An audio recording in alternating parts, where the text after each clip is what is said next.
రాష్ట్రంలోని medical shops పై drugs control అధికారులు దాడులు నిర్వహించారు. నిషేధిత టాబ్లెట్స్ పై అమ్ముతున్నట్లు గుర్తించారు. ఇక అధిక మొత్తంలో స్టెరాయిడ్స్ ఇంజెక్షన్లు సప్లై చేస్తున్న మెడికల్ షాపులను పర్మనెంట్ గా రద్దు చేస్తామంటున్న drugs controller director of general Kamal Haasan రెడ్డితో అనిల్ ఫేస్ టు ఫేస్. ఈ నగరంలో ఈ స్టెరాయిడ్స్ సంబంధించి అంటే ఎక్కువగా హైజెనిక్ స్టెరాయిడ్స్ ఎక్కడ యూజ్ చేయాలి, ఎక్కడ యూజ్ చేయొద్దు, డాక్టర్ ప్రిస్క్రిప్షన్ ఉంటే తప్ప వాటిని బయటికి ఎవరికి కూడా ఇవ్వకూడదు అంటూ కూడా చెప్తుంటారు. సో వీటన్నిటి గురించి చెప్పడానికి మాతో పాటు DG drug controller of director of general DG గారు కమల్ హాసన్ రెడ్డి సార్ ఉన్నారు. సార్, ముఖ్యంగా ఇలాంటివి అంటే ఇప్పటి వరకు దాదాపుగా ఇంతమందిని ఈ మెడికల్ షాపును శాశ్వతంగా రద్దు చేశారు. అదేవిధంగా ఇప్పటి వరకు ఈ డ్రగ్ అనేది ఎన్ని రకాలుగా డ్రగ్ ఈ స్టెరాయిడ్కి సంబంధించి ఉంటుంది సార్? ముఖ్యంగా ఈ మధ్యలో మెఫెంటార్మిన్ అని ఒక ప్రిస్క్రిప్షన్ డ్రగ్, ఇది షెడ్యూల్ హెచ్ డ్రగ్.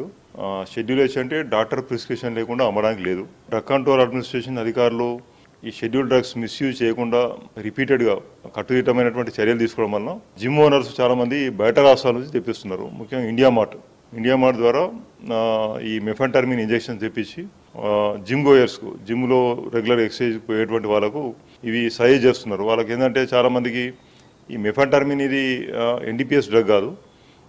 అదేవిధంగా దీన్ని మనం narcotic and psychotropic substances act కింద దీనిలో కేసు పెట్టడానికి కూడా లేదు. ఇది స్టెరాయిడ్ కూడా కాదు. ఇది యూజువల్గా కార్డియాక్ స్టిమ్యులెంట్. ఎవరికైతే హార్ట్ బీట్ తక్కువ ఉంటుందో డాక్టర్స్ కొంతమందికి అటువంటి వాళ్ళకి సజెస్ట్ చేస్తారు. ఇది వేసుకున్నటువంటి వాళ్ళు ఈ మెఫెంటార్మిన్ ఇంజెక్షన్ తీసుకున్న వాళ్ళకు ఇది కార్డియాక్ స్టిమ్యులెంట్గా పనిచేస్తుంది. దానివల్ల తీసుకున్న వాళ్ళు, ఇంజెక్షన్ తీసుకున్న వాళ్ళు ఎక్కువసేపు ఎక్సర్సైజ్ చేయగలుగుతారు. అంటే ఓవర్ పీరియడ్ ఆఫ్ టైం అలా ఎండ్యూరెన్స్ పెరుగుతుంది. ఎక్సర్సైజ్ చేసేటువంటి ఇంటెన్సిటీ కానీ, ఎక్సర్సైజ్ చేసేటువంటి టైం కానీ పెంచడం వల్ల వాళ్ళు ఈ బాడీ బిల్డింగ్ అనేది సాధ్యమవుతుందని చెప్పి అనుకుంటారు. ఇనీషియల్గా రిజల్ట్ కనబడుతుంది. ఏదైనా సరే మజిల్ బిల్డింగ్ అనేది long term process. Over night అంత తక్కువ టైంలో, నెల 2 నెలల్లో, 3 నెలలు, 4 నెలల్లో 6 ప్యాక్ రావాలి, మంచి కండరాలు పెరగాలి అనేది అది అత్యాశ అవుతుంది.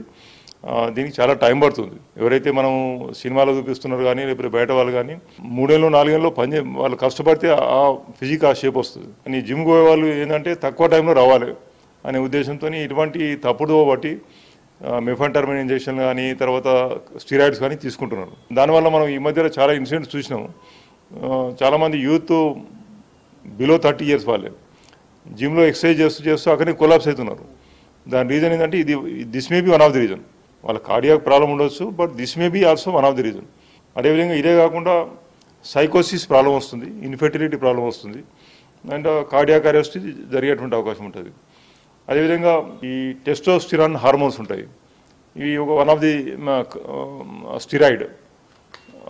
ఈ స్టిరాయిడ్లో చాలామంది ఎక్సర్సైజ్ చేస్తే న్యాచురల్గా బిల్డప్ అయ్యేటువంటి హార్మోన్ ఇది. కాకపోతే ఆర్టిఫిషియల్గా చేయడానికి కొంతమంది స్టిరాయిడ్ తీసుకుంటారు.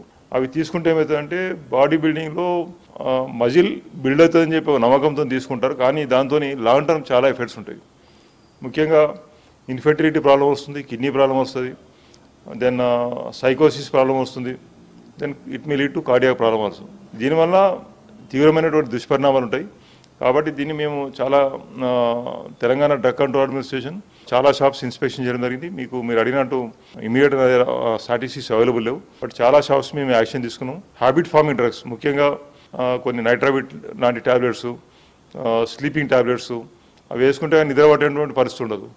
అవి రిపీటెడ్ చేసుకుంటే అది దానివల్ల చాలా దుష్పరిణామాలు వచ్చేటువంటి అవకాశం ఉంటుంది.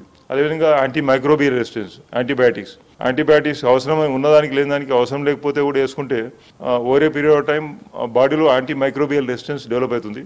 That will become super bug. ఎంత హై డోసేజ్ యాంటీబయాటిక్స్ వేసుకున్నా పనిచేయనటువంటి పరిస్థితి ఉంటుంది. ఇటువంటి ప్రాబ్లమ్స్ ఉంటాయి. కాబట్టి ఎవరు కూడా డాక్టర్ ప్రిస్క్రిప్షన్ లేకుండా సొంత వైద్యం ఎవరు చేసుకోవద్దు. చేసుకుంటే దానివల్ల చాలా bad effects, negative effects body మీద ఉంటాయి. ముఖ్యంగా ఇలాంటి మత్తు పదార్థాలు అంటే ఈ జిమ్ములలో యూజ్ చేసేటువంటి స్టెరాయిడ్స్ కానీ, కండలు పెరగడానికి యూజ్ చేసే ఇంజెక్షన్లు కానీ, టాబ్లెట్స్ కానీ తీసుకున్నట్లయితే వారిపై అంటే చట్టరీత్యా ఎలాంటి చర్యలు తీసుకుంటారు? ఈ మెఫెంటార్మిన్ అనేది ఒక నార్కోటిక్ డ్రగ్ కాదు. అది డ్రగ్స్ అండ్ కాస్మెటిక్ యాక్ట్ కింద వస్తుంది. దాంట్లో కొన్ని సెక్షన్స్ ఉన్నాయి, దాంట్లో యాక్షన్ ఇనిషియేట్ చేయడం జరుగుతుంది. అయితే మత్తు పదార్థాలు తీసుకుంటే మాత్రం ఎన్డీపీఎస్ యాక్ట్ చాలా స్ట్రింజెంట్ యాక్ట్. అందులో బెయిల్ దొరికేటువంటి అవకాశం ఉండదు. శిక్ష రుజువైతే, నేరం రుజువైతే 10 సంవత్సరాల జైలు శిక్ష పడేటువంటి అవకాశం ఉన్నది.